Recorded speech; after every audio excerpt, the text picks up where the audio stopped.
Well, hope I don't get a text. Hey everybody, so let's do it again. Hey everybody, welcome back to Current Mood. It's time for another chill period in our week. And what a long, difficult week it's been.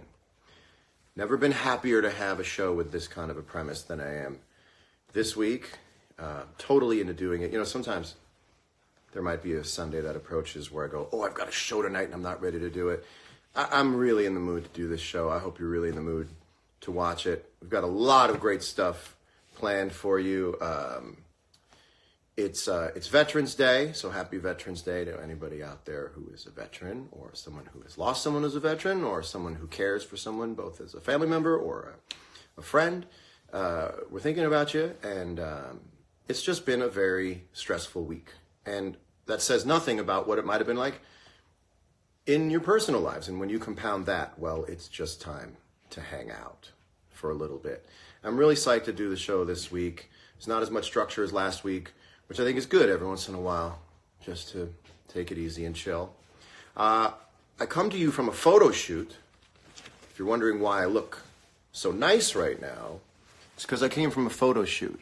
And when you come from a photo shoot, when you're done after they put the makeup on, they say to you, hey, you want me to take the makeup off? And you go, don't you dare take the makeup off. Sometimes I'll do a photo shoot, and right when I'm about to leave, they're like, do you want to take the makeup off? And I go, no. And I go, in fact, I'm going out after this just to go show everybody the extra. I'm juicing today.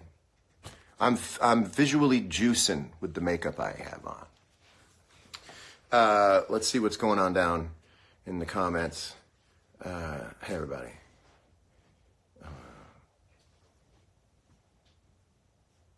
The screen didn't freeze. I'm just reading. Someone asks a very impertinent question. Is that a 3/4 sleeve? It is a 3/4 sleeve, and I thank you for asking. How's everyone doing out there in the crowd? Everyone good? We got a, by the way, that's not me pressing a button. This is me pressing a button. This is real crowd. Real crowd. And that's not a sample of someone saying, great show. That's someone who really wants me to know that it's a great show. There he is. Great show guy. We've now have... By the way, I have to tell you, everybody watching right now in this room are professional comedy people. And it is one of the craziest things that I, a frustrated comic, I'm sitting in front of the camera, and everybody behind me has a career in comedy, and they're actually nice enough to watch me flounder here. Last show we did, we shot some really high definition video on some really expensive cameras. I mean, these are like, you shoot movies on these cameras these guys brought in. But the high definition, you know, you see certain things a little too clearly, and you could see too clearly that I'm not funny. So we went back to... Thank you. Great choice. Thank you. So we went back. Now we have 3 iPhones going. So when you see this on Instagram TV, you'll see their iPhones going. Funny people in the room. We did a segment last week called "Can I Talk to You Over Here for a Minute?" And it did gangbusters. Everyone loved it. And so we're going to do it again right now, if only to hear the song. This is Can I Talk to You Over Here for a Minute?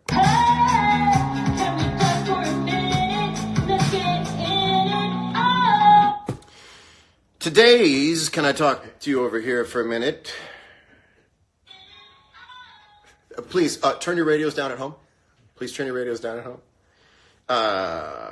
Websites that try to make me open what they're showing me in an app. Websites that try to show me what I'm trying to look at in an app. You know, I was taught never let a stranger take you to a second location, and that advice could never be better in this case. All I wanted to do was watch 2 drunk people fight in the McDonald's parking lot. And now you want to bring the App Store into this. I don't want to do that at all. I just want to watch these people fight in a McDonald's parking lot. I work hard all day. Sometimes I go on tour for months. All I want to do when I get home is snuggle into bed, put on a soothing face mask, and watch drunk people go at it in fast food parking lots. I don't want to open it up on another app. Something about this seems like it benefits only you. So if you could please stop asking me and let me finish watching these drunk fights, sure would appreciate it.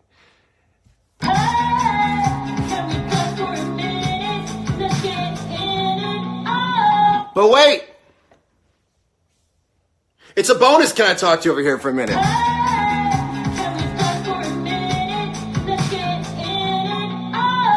This one goes out to the person in front of me in traffic who left the lane and now wants back in. Hey, person in traffic in front of me who left the lane and wants back in. Yeah, far cry from the person you were a couple minutes ago, huh? Remember when you full of all that piss and vigor and thought you were going to find that open road just to the right of us both? Like I was stupid, just didn't want to go in the right lane. You knew something I didn't do. Remember how you saw the world full of promise? Then you left all hot and bothered and hot to trot into the right lane. And then you realized that the reason none of us are in the right lane is because people are parked all along the right lane. And then you wanted back in, almost exactly where I let you out. Come on back in. Come on back in. It's all right. It's all right. Oh. I just hope we know that now you're going to drive a little differently, aren't you? You're going to take it a little slower now? All right. Thanks very much. That was Can I Talk to You over here from me.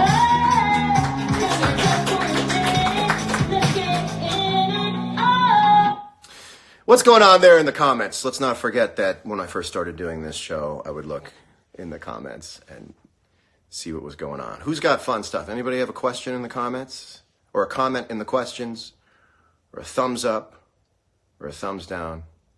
John's wardrobe is provided by Botany 500. That's the old like Price is Right or Wheel of Fortune credit. That's really, really funny. Jensen is on. Jensen is from Hawaii right now. He's on a honeymoon. He's in Hawaii. What color sweatshirt is this? This is a natural dye, pink. If you're scoring at home. What kind of sheets do I like? You know, I've never really kept track of what sheets I like, but the people at Wamsutta, they seem to make a good sheet, don't they? What's the thread count? I like 4. I like 4. I like my whole body to be able to slip in and out through the threadings. I like it. Just looks like a net. It just looks like a cargo net. It's breezy. Great joke. Great joke.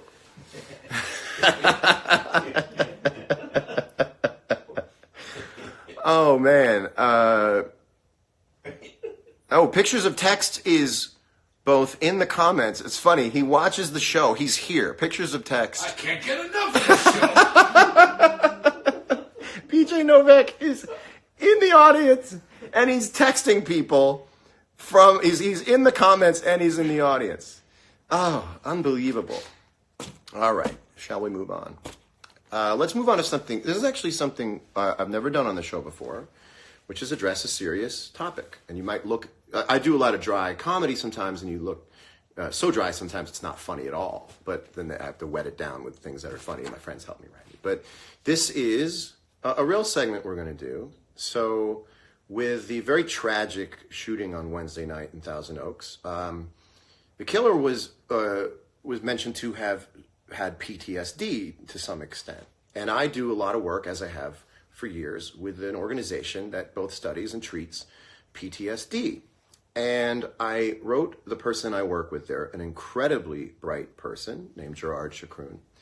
And I said, what does this mean for PTSD in terms of the optics of it, or people's perception of PTSD? Because to be quite honest, I was going to write an op-ed about PTSD for Veterans Day, and I think it just changed the tenor of ever doing that.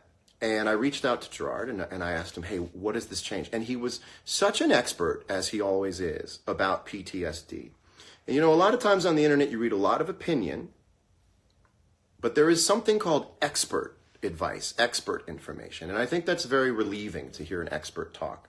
So Gerard was nice enough to sit by his phone and wait for me to get through all this lunacy to get to something I think is going to be very helpful to people. He is an expert in PTSD and traumatic brain injury, and he is currently the director of veterans programs at the Presidio Trust in San Francisco, California. We're going to try to bring him in, so if you don't mind, if you could just bear with me for a minute while I work out the finer points of hitting a button that doesn't work. Okay, here we go.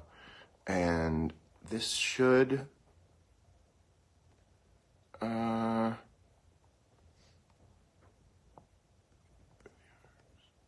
This is the low point.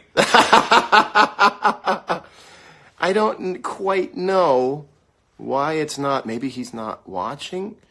Gerard, are you in there? Are you in there, Gerard? Can everybody just drop off? We have 12.5 thousand people. If everybody who isn't Gerard could just go ahead and close down the video, then I'll find Gerard, and then you can come right back in. How do we do this? We're going to edit this out, I'm sure. But, okay, maybe you can request me, Gerard? Can you request me? Yeah, oh, here he is. You were under, okay. Whew, we got it. We're going to, here's Gerard Chacroun. We're going to add him in now. Did I just lose him? Hold on. There he is. Here he is. He's going to come in now. We're just going to wait. We're waiting. Ladies and gentlemen, please welcome Gerard Chacroun to the show. I have to change the way that I do. So, Gerard, can you hear me over there? Yeah, I can hear you pretty well. Let me adjust my phone. So you're everyone out there, you are about to hear an expert in PTSD and traumatic brain injury and reintegration of returning combat vets in many ways into society. And Gerard, why don't you tell people what exactly you do on a day-to-day basis at the Presidio Trust? There, which is basically trying to get veterans involved in the community a little bit more and to try to get the community more fluent in what's going on with veterans, past tense and present. You and I have worked together for a long time in the PTSD research world. And so at the Presidio, it's kind of the application of that, trying to bring, veterans into the culture a little bit more smoothly. And what's the good news you can tell people about PTS research, and what are the challenges that still lie ahead for everyone? Well, PTSD is a relative compared to other sort of mental health problems like depression and anxiety and so forth. And we haven't known. I think people PTSD what? We haven't known as much about PTSD about other. It's a young field that we're getting better. Can you hear me? Are you coming through? As much about PTSD as other things, but you're learning as you go. You're learning more and more as you go, and you know more about it now than you did certainly when you and I first met about 10 years ago. That's right, particularly the biology. Like, it's not just people get spooked by a difficult thing. It's actually changes in the body and the mind, and we're starting to understand those better so we can kind of treat and prevent and diagnose much better now than we could before, and that those advances are continuing. And what still lies ahead? What's the thing you wish people could understand? What's your obstacle here in moving it forward like you wish you could? Well, I mean, there's a lot of room for what's kind of called personalized medicine, where we're able to not just take people and shove them into one or two treatments that we know work, but to create a wider variety of treatments that work for more people, and to create things that are more palatable, particularly to veterans who may not feel comfortable taking medication or going in and talking about their problems to a therapist who they don't know or who's younger than them. We want to be able to increase the utilization of resources by getting more veterans into treatments. Yeah. It's interesting to hear you say that. When you and I first met 10 years ago, most people need resources. You've had resources for quite a while. Correct me if I'm wrong. You need people to take you up on the resources. Is that correct? Yeah, I mean, I think it's on us actually to develop a wider variety of resources that people will use. So it's not.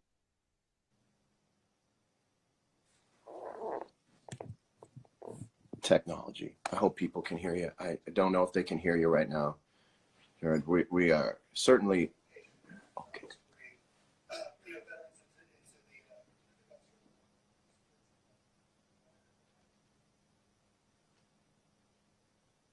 Well, unfortunately, we have a freeze with Gerard. We're gonna have to have him on the show next time. I hope you understand.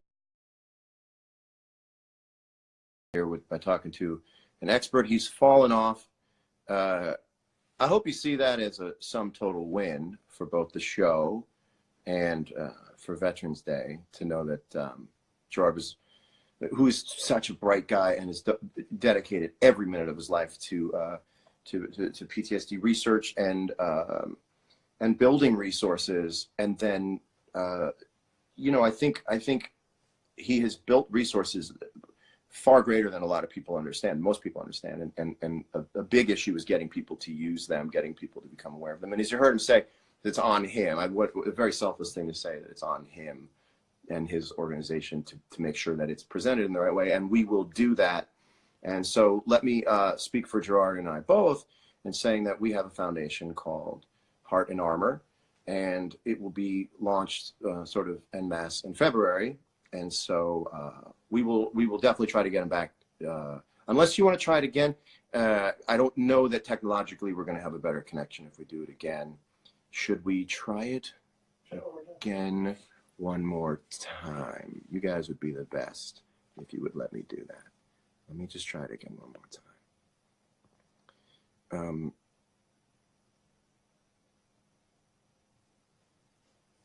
Let's see if it works again. This is definitely worth trying to make it work. Maybe Gerard, do you think we have a better connection? I think so. I don't know. Let's give it a try. I tried to speak for you. I did my best. Let's see if the gods of internet are on our side here. When it comes to the shooting last week in Thousand Oaks, and you hear a lot of people mentioning the killer having had PTSD to some degree or another, what extent, if any, did PTSD play into somebody in a mass shooting situation? Well, I mean, first off, it's, you know, I've never met him. We haven't diagnosed him. We don't. You got to be careful about diagnosing from far away. But you know, I think it's worth saying that this is like mass murder is not a logical extension of PTSD. I think you and I have talked about this. Like PTSD is sort of lovely and sad, and that a lot of the damage becomes internal, where these external forces, you know, if it's things like you can't sleep or recurrent difficult memories, or you kind of have emotional numbing. A lot of it usually happens to the person who's suffering from it. There's some research about increased aggression, like reactivity, road rage, and even domestic violence, which, you know, is not great, but it's not mass murder. That's an entirely different thing. And the problem with these sorts of events is that it's an easy out. It's an easy explanation. It's like a very Hollywood trope that like someone has been traumatized and then they go out and harm people to get back at them. But it's really, that's not how PTSD works. That's not what veterans are. That's not what veterans with PTSD are. He may have had PTSD. It certainly wouldn't have helped. But this kind of sociopath, like mass murder, that's not PTSD. And so some of the headlines are concerning when we conflate somebody who has problems sleeping and nightmares and health problems with somebody who goes out and shoots up a crowd. That's awful. It's different. It's terrible. But that's, if you solve PTSD, you're not solving that. That's not an explanation. Right. I think that's the most important thing that anybody could take from this.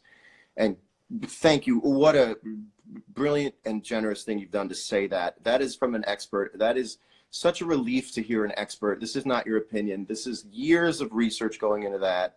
And it echoes something that I wanted to say, and I wanted you to say it so that it wasn't a guy on his Instagram caption where sometimes you can suffer the slings and arrows of people thinking this and that about that. You just want to say, this is not PTSD. This is not vets. And you almost want to say to vets, this isn't you. We know this isn't you. To the people who are close to someone who's a vet, this is not your friend. This is not what your brother has. This is not what your sister has. This is not what your mom or dad has. This is different. And you setting that straight is maybe the most important message of the week on that.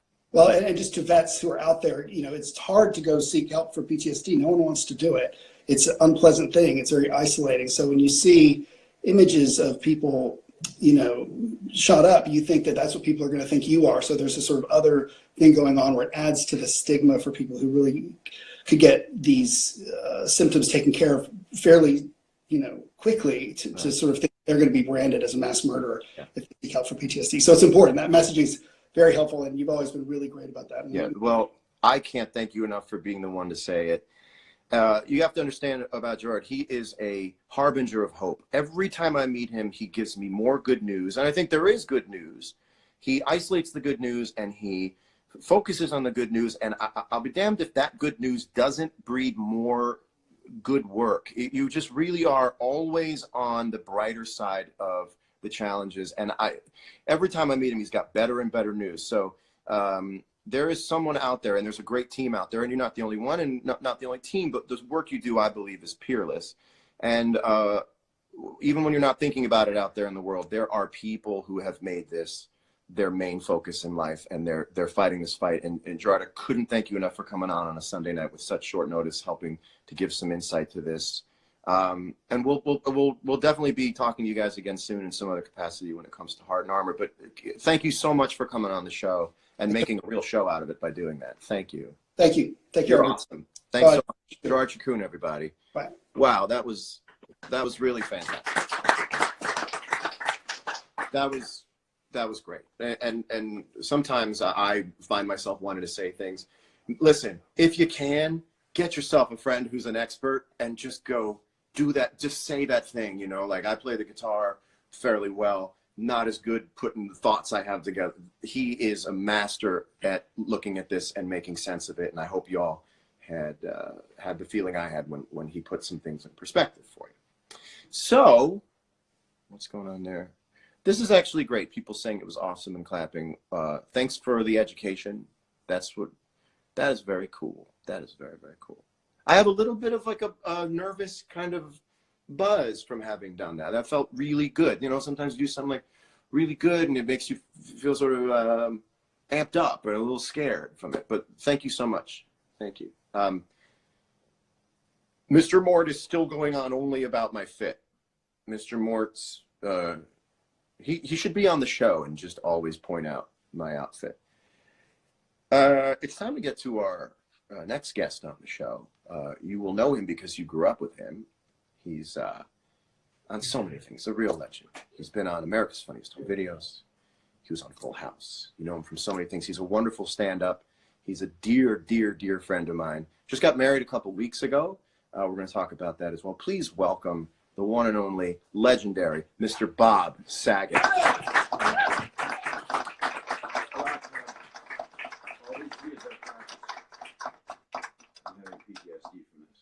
Well, I don't watch that. No, that was a beautiful guest. He's wonderful. It's fantastic. Now, where do I go? What do I do? We sort of do that. Okay, that's as good. So, Bob, you just got married a couple weeks ago. I did. How have your 2 weeks of marriage been? It's been amazing. It's been, we had a little bit of relatives, which is always good. Mm-hmm. They're good when they're in the room with you, mm-hmm. when you're trying to consummate. They were there when you were trying to consummate. Always. I like an audience it's just like this. Right. It's set up just like this. But you invite the relatives. All of them. All of them. Do you find having relatives in the room, are they more critical of your job because you're family, or they just rib you more? They always roast the ones. Yeah, you roast the ones. Yeah, it's like the aristocrats. They wanted to join in, but they applaud and they say things like "good joke." They do that, and then occasionally you get an older family. I should do a whole thing with my family watching me in bed with my beautiful wife Kelly. You think you might hear an uncle go like, "That's not what that's for." Yeah, that's right. That's not where that goes. But I'm being violent. Right. But you sang at the wedding, and it wasn't even something that was going to happen. And then in the afternoon, you said, "I'd like to do this as a gift." And there was something you said that was so beautiful. It was a talk before it. I sat down. You and your lovely now wife Kelly was sitting across from me, across the dance floor. It was actually really nice. And I sat and played you a couple of songs. And I went on one of those things, when you tell so much the truth from your heart, you kind of don't remember what you said because you're sort of in a trance of love. You'll have to remind me what it was I said. Because I will tell you, because as you know, as my friends that are here, your peanut gallery of brilliant writers, BJ and Jordan and my wife Kelly, and then these lovely people with cameras. But I had a lot of tragedy in my life, and a lot of people are going through so much right now. I mean, it's like insane. While this is happening, there's people that can't watch it because their Wi-Fi's out because they don't have a house. Right. And so I've been in kind of that little bit targeted on the television. And, For a transcript of tonight's show, please send a self-addressed stamped envelope to and I will ramble Current off. Mood, P.O. Box 462, Chatsworth, California. And we'll make sure to get you a transcript of the show if you can't find it online. I'll supply all the ibids.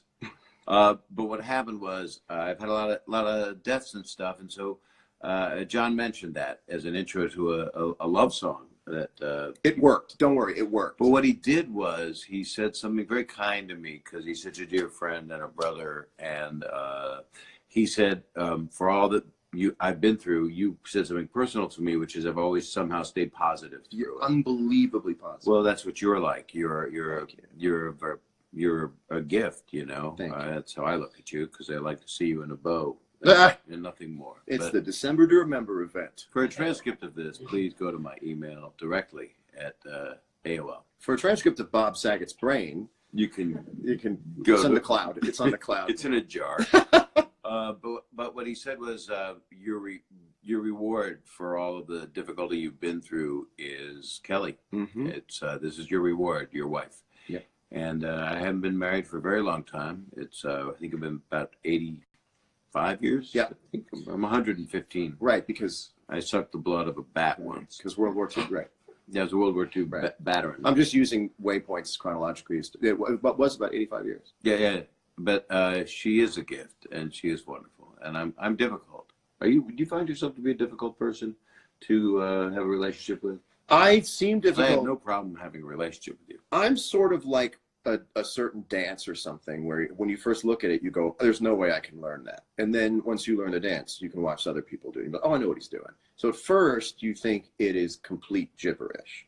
And then you realize, like Klingon, well, there's rhyme and reason to this. I just don't understand it fully. Klingon like from Star Trek? No, like when you don't wipe enough. Oh, Klingon like a dingleberry?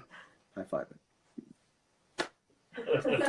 We're 7 feet apart from each other. It's just the lens. There's a delay here. Don't keep me hanging. But at first, Good joke. I'm actually leaning on your knee. That's how close we You are. can do that. You can do that. Lean on me. Lean on knee. Lean on me. Yeah. But Bury your elbow at wounded knee. welcome to Free Association with Bob Saget. No, it's just how I talk. It's not free. It is actually what People have to pay for it. So first, I seem unpredictable, but then once you can predict me, like if anybody wanted to take a mob hit out on me, I'd be the easiest person to kill. No, You just know where don't I'm- say stuff. Don't draw that in. There's too Well, much I out. make my payments on time. That's why I you're don't have fine. any issue. Right. I do that on my washer dryer. You know what I mean? Guys, I don't really own a fish company. Can I be honest with you? Do you don't have a meat packing thing? No. Do you need any steak knives or suits? I'm gonna go downtown. I know a guy that has a lift. Yep. Nope. It's all a front. My music career is just a front. No, you are a muse. Oh. You are a muse and you are a poet. Thank you, man. It was funny because Ben Folds, who's a mutual friend, was at the wedding, and he said that 6 minutes before you played 2 songs. He said each 6 minutes that you spoke before each song, he said those are songs. Oh, He said that's all sweet. you need to do is put your tunes to them, and that is sometimes your most effortless, even though Thank you, sometimes you've man. told me it's a process. It takes a long time. Well, to love somebody as much as I love you is to basically have a teleprompter running of things you can say about them all the time. We all have someone in our life where we're so acquainted and acquainted with them and our feelings for them that at any time we could launch into a sermon about how great they are. And No, I can do that's- that about you because there's a comfort level that you give me, which is why I have leakage right now. Try to add humor to a day with so much tragedy. And it's a vortex 20 miles from here. It's where we've very lost- strange. We lost all these kids, these people, this hero, this police hero, and then now we've got this town on fire where all these people, and it started not far from this area, and it's up north. It's down. It's And you add that up with people who went out all weekend and have only started feeling good these last 4 hours.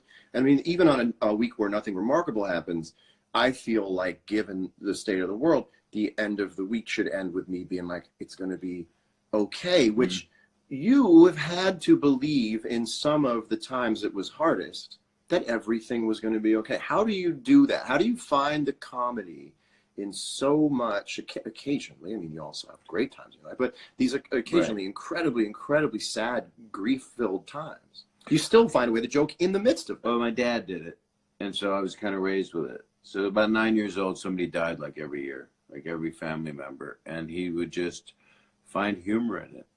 We'd be laughing at the Shiva, which is when it's a thing Jewish people have instead of awake where they're cold, so they Shiva.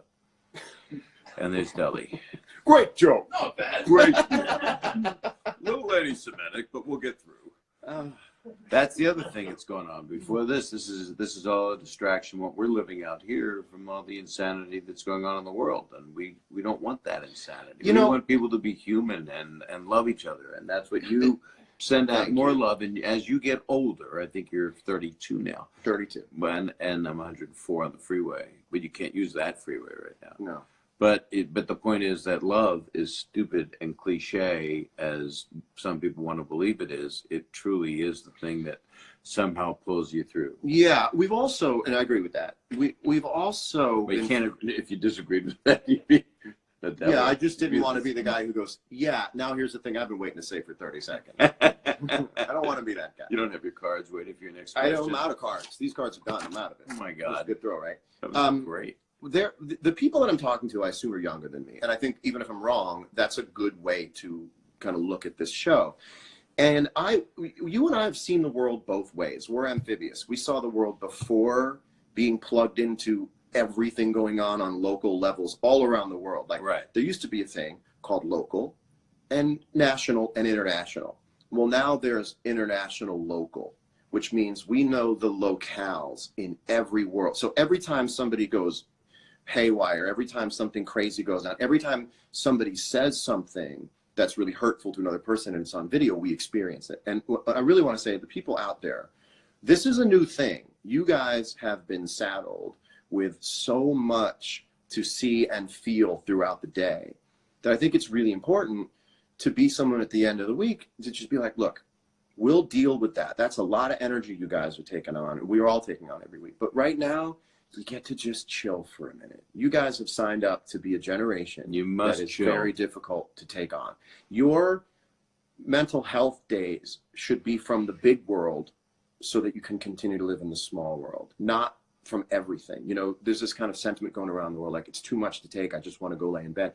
You've got to draw a line between the big world and the small world. And sometimes you got to find the balance. And there's a lot going on in the big world that's very scary. That's very dire. We've got to dig out these places and these times in our small world to still feel joy, to still feel happiness, to say in the face of all of this real ugly stuff, we're still doing okay this week in our life with our friends and our family who are safe. And you got married in all of this. I mean, the backdrop of the larger world is crazy, but you got married and had one of the most beautiful times in your life a couple of weeks ago. Yeah, I was very lucky. But a lot of the young people also become complacent, or there's a lot of cynicism, and they want to escape, and they would just stay high the whole time, which is not, it's not a put down, but disconnect because it's so painful, and that's what a lot of people do. They drink, they whatever they have to do to get through. But there's also something to be said for even in an altered state, or if you're in a sober state, is to stay connected. And try to stay connected to others. And not isolate, because I do that sometimes, and you do it sometimes. And you need your quiet time too. You need the old cliche, but you need to be empty to fill up. And there's a lot of fill up every single day, and there's got to be a way to just chill for a minute and do a little good for your friends. You guys are my friend, 8,705 friends, and you're still gonna find ways to make me and everyone laugh during all of this stuff. I have to, and then the gentlemen here have to, because it's part of their gift, and it's part of, if you have it, if you have the ability to be funny and people care to hear you, and see they do with you. I'm fortunate, and to be able to make people laugh, especially now, as it seems to be compounding. It seems to be crazy. I'm just going to do more and more of it. And I, of course, it makes you want to write all new stuff. And makes you want to say, I can't say it the way I used to say it. I have to do it the way the greats of our present and the greats of our past have done it. Well, listen, you have brought a lot of joy to people in their lives over the years. And now you have joy brought in your life through your lovely wife. And you couldn't deserve this joy that you have had and will continue to have more, my friend. Thank you for coming on the show. Thank you for having me. I'd also like to say something about Joy dishwashing liquid, because Joy is not just a state of being. It is also one of the smoothest soaps. And I have no ties. There's no sponsorship here. I think it's Palmolive makes it. Is Joy? They merged. It's fantastic. So Joy and Palmolive, but it washes your dishes and it soothes your hands. And I get nothing out of this. I just think it's a fine product. It is. I don't use it. Word up to Joy Behar. I'd like to also give.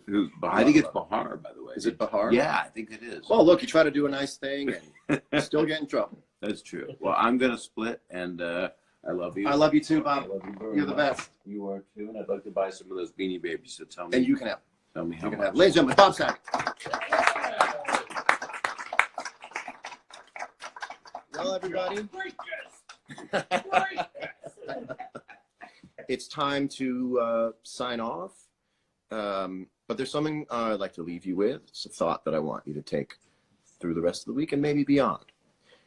You know, a lot of times in your text, you get someone who writes you and they say, did I offend you? Did I upset you? Are you mad at me? And you write, no, I just haven't written you back. So I want to address that for a minute. This is John Mayer's rules for apologies, okay? Rule number 1, I will not try to offend you and you will not try to offend me. Beautiful. We get that, move that to the side. There are 3 options. Option 1, you were never offended by the thing I thought you might be offended by.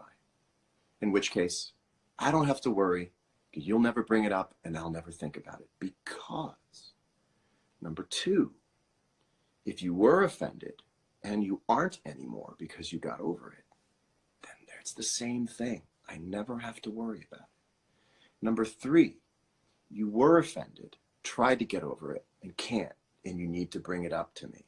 That is a wonderful thing. It means I won't worry for you unless you express to me that I have offended you. And when you do let me know, you will also be open to my apology. And then you can say, hey, can I talk to you for a minute? This thing you said to me, it doesn't sit well with me. It just bugs me. And then I get to say, oh my God, see rule number 1. I never meant to offend you. I'm so sorry. Now I got to tell you, the chances of number 3 happening are so low. 1 and 2 happen. Number 2 happens a little more often than number 3, but number 1, where you never offended anybody, happens all the time, 90% of the time. Live with that. Enjoy the fact that no news is good news when it comes to offending your friends. Now, we'll get to that in the larger world later on. That's years from now. But let's get it in our personal lives, where if I don't hear from you that you were upset, I'm just going to boogie on and assume everything is fine. It's going to be up to you to tell me, and then we'll take care of it. Otherwise, we're just going to groove. Next week, there's going to be more bad news, and there's going to be more good news, and it's up to us to isolate the good news and bring value to the good news, because most of the good news belongs to you personally, and most of the bad news belongs to us all publicly. Remember that the news that happens to you personally is more valuable. Not to say that it's not to understand what's going on in the world, but the things in your personal life are more valuable. You can touch them and affect them and bring change about them much faster than you can with the world. You've got to figure out how to do both, but let's put a little more into our personal lives and find the happiness there. Bob Saget found happiness through his relationship and joy through his marriage. I find happiness through this show with you guys. I hope you guys find a lovely, lovely week ahead of you. I love you dearly. My thanks to Gerard Chacroun once again, Bob Saget, the great show guy off there in the corner, Jordan Rubin, BJ Novak, the camera guys who are really just standing behind iPhones. That seems like a sweet gig to me. Or can I get that one? I love you dearly. I'm John Mayer signing off. Have an awesome week.